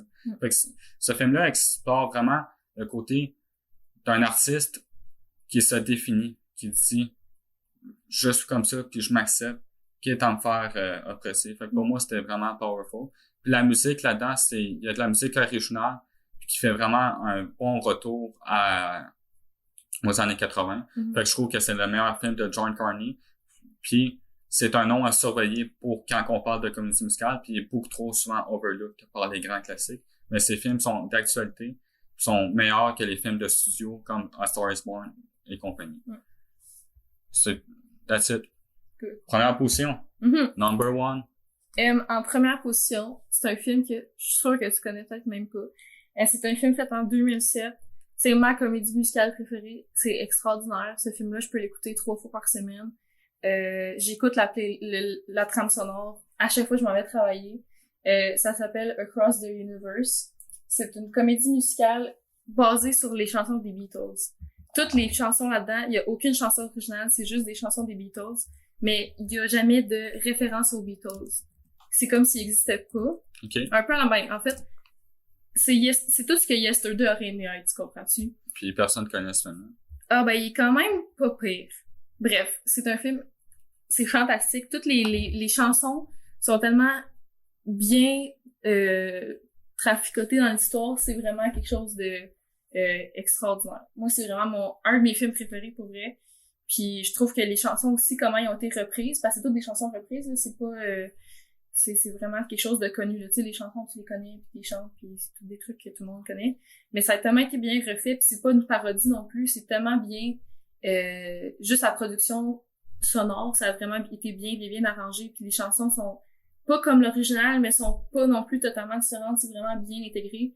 Puis ça fait tellement dans l'histoire. Tous les personnages aussi, ils ont un nom d'une chanson des Beatles. Mettons, Dear Prudence. Mais il y en a une qui s'appelle Prudence dans l'histoire. Okay. Là-dessus. Fait que c'est ça. Je trouve que c'est vraiment quelque chose de... C'est un film qui est super intéressant à voir. Puis juste, mettons, parlant de la musique, c'est vraiment il y a des chansons là-dedans qui sont dans mes chansons préférées aussi, là. Fait que c'est sûr que moi, c'est un film que j'aime écouter puis que je réécoute tout le temps. Puis c'est vraiment... ouais. C'est un de mes films préférés. C'est pas juste une de mes comédies musicales préférées. C'est vraiment un de mes films préférés, là. C'est vraiment quelque chose de fort. Ouais, je pense qu'il faudrait que je le visite. C'est un blind spot pour moi. Ouais, je t'ai pogné, hein. Tu m'as pogné, mais ta liste a vraiment sorti des classiques, puis ce film-là, c'est un film qui a passé un peu sous le radar. Puis il est pas sorti, ça fait 10 ans, ça fait plus que 10 ans qu'il est sorti. Ouais. En tout cas, je vais aller checker ça. Puis tu sais, c'est aussi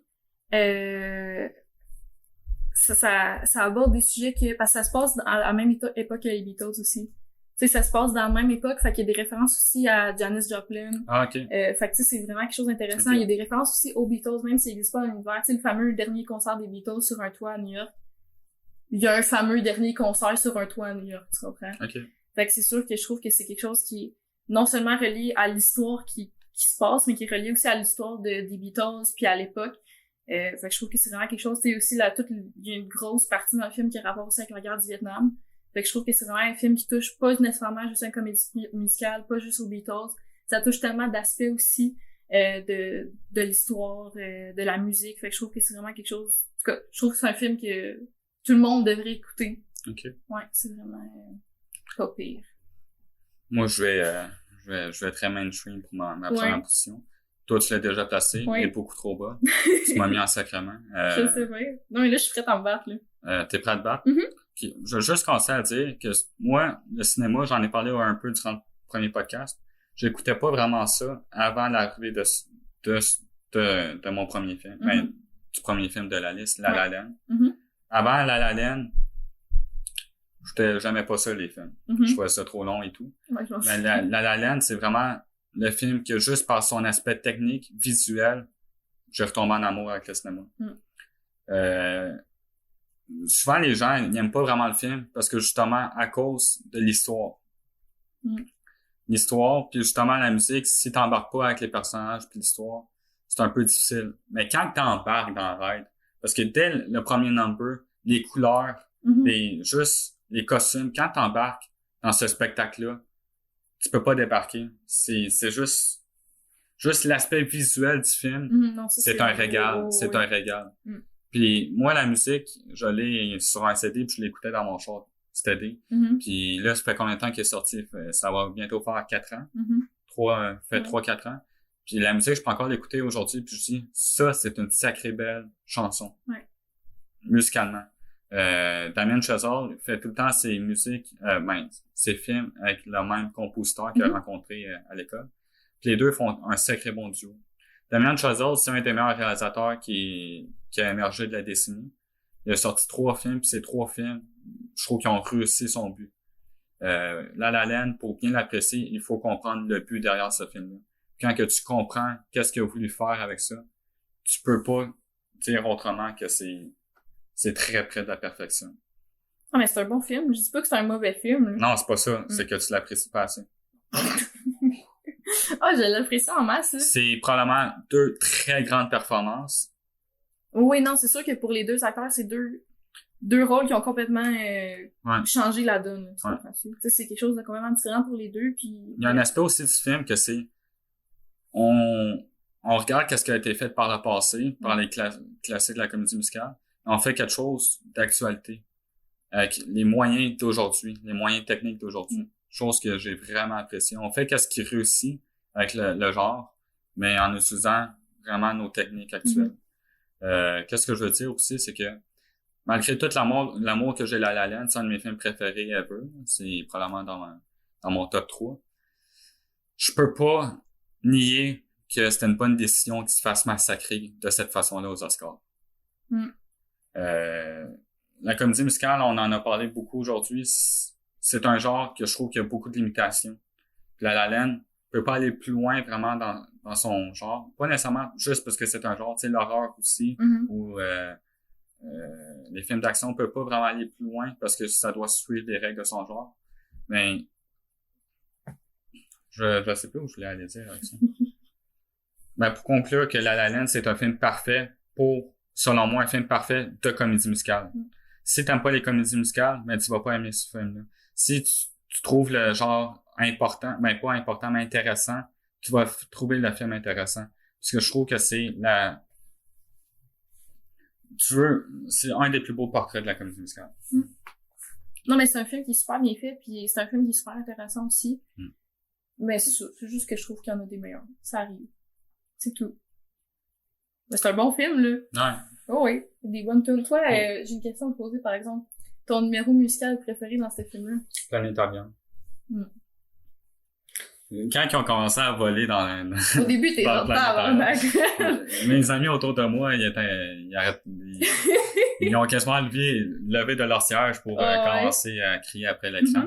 Moi, j'ai trouvé ça magique. C'est parce que quand t'embarques avec la ride, oui, la structure narrative classique, tu peux t'y attendre avec le final, mais tu t'attaches tellement avec l'histoire, avec le film en tant que tel, que chaque moment, t'es comme « Oh God, que c'est fort! Oh God! » Puis tes émotions entrent dans le film. Donc, pour moi, quand ils ont commencé à voler dans le ciel, j'ai pas trouvé ça irréel. Ça allait bien avec la comédie musicale. Souvent, la comédie musicale, ça fait des gros numbers, mais ça fait juste danser, ça reste sur terre. Mais là, une comédie musicale, quand on fait envoler ses personnages, parce que la comédie musicale est faite pour rêver, c'est un peu le côté Hollywood, le côté, justement, La La Land, c'est un milieu de rêve. Fait que les voir voler, ça représentait tellement de choses importantes pour moi. Mais en fait, l'univers autour du film, l'environnement, en tout cas, ça a une symbolique. Il faut pas juste regarder ça, des personnages qui s'envolent, puis dire, mais là, ça se peut pas, c'est juste cave, c'est l'état chier. Moi, je trouve qu'il faut regarder la symbolique, puis un beau mouvement artistique. Puis le numéro le plus faible, selon toi, dans tout le film? Probablement l'introduction. Le premier, moi, je trouve que c'est pas... Non, c'est pas qu'il est mauvais. Non, c'est pas pourri, là, mais je trouve que c'est moins fort. Mais c'est parce qu'il est pas ancré dans l'histoire. Non, c'est ça. C'est une introduction. C'est vraiment juste pour qu'on peine sur Ryan Gosling qui regarde Emma Stone, mais c'était un beau numéro, une belle danse, puis encore là, les costumes jaunes vifs, pour moi, ça lance Mais la bien. couleur, c'est quelque chose de vraiment marquant dans ce Ouais, film-là. ouais. L'utilisation de la couleur, c'est vraiment quelque chose de Ouais. qui sort beaucoup du film. Ouais. Mm. Puis justement, quand on dit que la comédie musicale se réinvente pas, innove pas vraiment, La La Land a réussi quelque chose, c'est nous donner des numbers artistiques, pas nécessairement pour toute sa technique. Mm. Ouais. Et voilà. Est-ce que ça fait le tour? Je pense que ça fait le tour. Tu veux qu'on termine là-dessus? Ben, on pourrait terminer là-dessus, effectivement. Ouais. Ouais. Fait que merci d'être venu. Merci. De rien. Non, dans ce temps-là, tu dis merci de l'invitation. Merci de l'invitation. Ça fut très le fun. C'était extraordinaire. J'aimerais ça toute ma vie. Ah Quand ouais? je mourrais, je me disais, hostie, une chance que j'ai fait cinéma balado. Ah ouais? Ouais. Mais peut-être que ça va changer le nom. Peut-être avec le temps. Mais c'est très cool. Tu reviendras si tu as envie de parler de quelque chose. Ben ouais. Donc, that's it. À la prochaine. Peace out.